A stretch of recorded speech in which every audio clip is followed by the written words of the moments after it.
ಏನಾಯ್ತು? ಏನಾಯ್ತು ಅಂತ ಹೇಳು ಐಶ್ವರ್ಯ.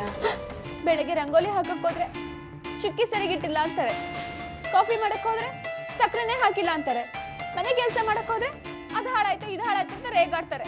ನಿನ್ ಕಂಡ್ರೆ ಎಲ್ರಿಗೂ ಪ್ರೀತಿ ಇದೆ.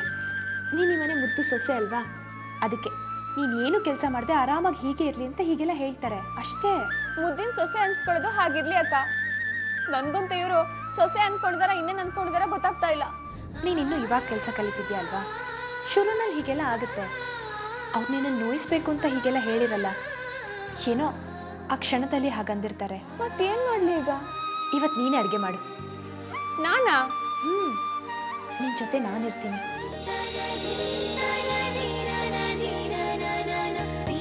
ಸಾರಿ, ಈಗ ರಸ್ತೆ ಮಧ್ಯ ನಿಮ್ಮನ್ನ ನಿಲ್ಸಿ ಮಾತಾಡ್ತಾ ಇದ್ದೀನಿ ಅಂತ ತಪ್ಪು ತಿಳ್ಕೊಬೇಡಿ. ನಂಗೆ ನೀವು ಆಮೇಲೆ ಸಿಗ್ಲೇ ಇಲ್ಲ, ಈಗ ನೋಡ್ದೆ ಹಾಗಾಗಿ ಮಾತಾಡ್ಸ್ತಾ ಇದ್ದೀನಿ. ಪರವಾಗಿಲ್ಲ ಹೇಳಿ. ಕಾಂತಿ ಆ ಮನೇಲಿ ಸಂತೋಷವಾಗಿಲ್ಲ. ಹಾಗೆ ನೋಡಿದ್ರೆ ಅವಳು ಆಸ್ಪತ್ರೆಯಲ್ಲಿ ಇದ್ದಷ್ಟು ದಿನಾನೇ ಸ್ವಲ್ಪ ಸಮಾಧಾನದಿಂದ ಇದ್ಲೋ ಏನೋ, ಈಗ ಮತ್ತೆ ಅದೇ ನರ್ಕಕ್ಕೆ ಹೋಗಿದ್ದಾಳೆ. ಏನ್ ಹೇಳ್ತಿದ್ದೀರಾ? ಇದೆಲ್ಲ ನಿಜಾನಾ? ಸತ್ಯವಾಗ್ಲೂ ಹೇಳ್ತಾ ಇದ್ದೀನಿ. ಅಲ್ಲ, ಸುಳ್ಳು ಹೇಳಿ ನನಗಾಗಬೇಕಾಗಿರೋ ಲಾಭನಾದ್ರೂ ಏನು? ಅಲ್ಲ, ಮನೆ ಕೆಲಸದವಳನ್ನ ಯಾರಾದರೂ ಅಷ್ಟೊಂದು ಪ್ರೀತಿಯಿಂದ ನೋಡ್ಕೋತಾರ? ನೀವೇ ಹೇಳಿ. ಇದೆಲ್ಲ ಬರೀ ನಾಟಕ ಅಷ್ಟೇ. ಪ್ರಪಂಚದ ಕಣ್ಣಿಗೆ ನಾವು ಕೆಲಸದವ್ರನ್ನು ಎಷ್ಟು ಚೆನ್ನಾಗಿ ನೋಡ್ಕೋತೀವಿ ಅಂತ ತೋರಿಸೋದಕ್ಕೆ, ಅವ್ರ ಅನುಕಂಪ ಪಡ್ಕೊಳ್ಳೋದಕ್ಕೆ ಈ ರೀತಿ ನಾಟಕ ಮಾಡ್ತಿದ್ದಾರೆ. ಅವ್ರ ಮನೇಲಿ ಏನಾಗ್ತಿದೆ ಅಂತ ತುಂಬ ಹತ್ತಿರದಿಂದ ನೋಡ್ತಿರೋಳು ನಾನು. ನಿಜ ಏನು ಅಂತ ನನಗೆ ಗೊತ್ತಿಲ್ವಾ? ಇನ್ನು ಆಪರೇಷನ್ಗೆ ಅಂತ ದುಡ್ಡು ಕೊಟ್ಟಿದ್ದು ರೇಣುಕಮ್ಮ ಅಲ್ಲ, ಕಾಂತಿ. ಕಾಂತಿನ? ಅಷ್ಟು ವರ್ಷಗಳಿಂದ ಅವಳು ದುಡ್ಡಿದ ಸಂಬಳ ಎಲ್ಲ ಅವ್ರ ಹತ್ರನೇ ಇತ್ತು, ಅದರಲ್ಲೇ ಕೊಟ್ಟಿದ್ದಾರೆ. ಅದು ನಮ್ಮ ಸುಬ್ಬಣ್ಣ ಬಲವಂತ ಮಾಡ್ದ ಅಂತ, ಇಲ್ದಿದ್ರೆ ಅದನ್ನು ಕೊಡ್ತಿರ್ಲಿಲ್ಲ. ಕಾಂತಿ ಜೀವನ ಉಳಿಸ್ತೋರು ನೀವು. ಈಗ ಅವಳನ್ನ ಆ ಮನೆಯಿಂದ ನೀವೇ ಉಳಿಸ್ಬೇಕು, ನೀವೇ ಕಾಪಾಡಬೇಕು. ಕಾಂತಿ ಕತೆ ಕೇಳಿದ್ಮೇಲೂ ಅವಳಿಗೆ ಏನಾದರೂ ಸಹಾಯ ಮಾಡಬೇಕು ಅಂತ ನಿಮ್ಗೆ ಅನಿಸ್ತಿಲ್ವಾ? ಹೌದು, ಕಾಂತಿಗೆ ಒಳ್ಳೇದು ಮಾಡಿ ಅವ್ಳ ಮನಸ್ಸನ್ನು ಗೆಲ್ಲೋದಕ್ಕೆ ಇದು ಒಳ್ಳೆಯ ಅವಕಾಶ. ಐಶ್ವರ್ಯನು ನಿನ್ನಾಗೆ ಈ ಮನೆಗೆ ಸೊಸೆ.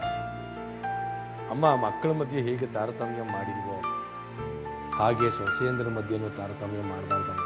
ಅವ್ರು ತಾರತಮ್ಯ ಮಾಡಿದ್ರು ಅಂತ ನಾನೆಲ್ರಿ ಹೇಳ್ದೆ? ಇಲ್ಲಿವರೆಗೂ ಮಾಡಿಲ್ಲ. ಇನ್ನು ಮುಂದೆ ಹಾಗಾಗಬಾರ್ದು ಅನ್ನೋ ಕಾರಣಕ್ಕೆ ಅಮ್ಮ ನಿನ್ನ ಹತ್ರ ಒಂದು ವಿಷಯ ಮಾತಾಡುವಂತ. ನಿನ್ನ ಹತ್ರ ಒಂದು ಹಾರ ಇದೆಯಲ್ಲ, ಯಾವುದು? ಅದೇ ಸಂತೆಕಟ್ಟೆ ಮನೆತನದವರು ಬಹಳ ವರ್ಷಗಳಿಂದ ಜೋಪಾನ ಮಾಡ್ಕೊಂಡು ಬಂದಿದ್ದಾರಲ್ಲ, ಮುತ್ತು ರತ್ನ ವಜ್ರ ಹವಳ ಎಲ್ಲ ಇರೋ ಹಾರ. ಹಾ, ಅದನ್ನೇನ್ ಮಾಡ್ಬೇಕೀಗ?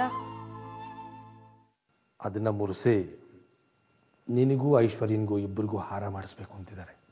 ಆ ವಿಷಯನೇ ಅಮ್ಮ ನಿನ್ಗೆ ಹೇಳು ಅಂತ ಹೇಳಿದ್ರು.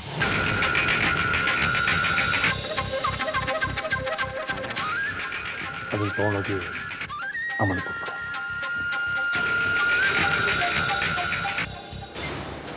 ಕಾಂತಿನ ಆ ಮನೆಯಿಂದ ಕಾಪಾಡೋದು ಬಿಡೋದು ನಿಮ್ಮ ಕೈಲಿದೆ. ನನ್ನ ಕೈಲ? ಹೌದು, ಕಾಂತಿಗೆ ಸ್ವಂತ ಮಾವ ಒಬ್ನಿದ್ದಾನೆ, ಸುಬ್ಬಣ್ಣ ಅಂತ. ಕಾಂತಿ ಪರವಾಗಿ ಅವನು ಮಾತಾಡ್ತಾನೆ ಅಂತ ಅವನನ್ನು ದೂರ ಇಟ್ಟಿದ್ದಾರೆ ರೇಣುಕಮ್ಮನ ಮನೆಯವರು. ಸರಿ, ನಾನೀಗೇನ್ ಮಾಡ್ಬೇಕು ಅಂತೀರಾ? ಅದೇ ಸುಬ್ಬಣ್ಣ ಅವನಿಗೆ ಅವಳೇನೋ ಒಂದಷ್ಟು ದುಡ್ಡನ್ನ ಸಾಲ ಅಂತ ಕೊಟ್ಟಿದ್ದಾಳಂತೆ.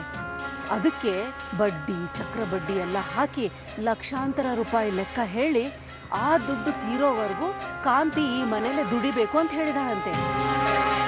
ಅದಕ್ಕೆ ನಾನೊಂದು ವ್ಯವಸ್ಥೆ ಮಾಡಿದ್ದೀನಿ. ಕಾಂತಿಗೆ ಒಳ್ಳೇದಾಗ್ಲಿ ಅಂತ ನೀವು ಒಳ್ಳೆ ಮನಸ್ಸಿನಿಂದ ನಾನು ಹೇಳ್ದಷ್ಟು ಮಾಡಿ. ಹೇಳಿ, ಏನ್ ಮಾಡ್ಬೇಕು? ನಾನೊಂದು ಸರ ಕೊಡ್ತೀನಿ, ನೀವು ಅದನ್ನ ತಗೊಂಡು ಹೋಗಿ ಕಾಂತಿ ಕೊಡಿ. ಕಾಂತಿ ಅದನ್ನ ತನ್ನ ಮಾವನ್ ಕೊಡ್ತಾಳೆ.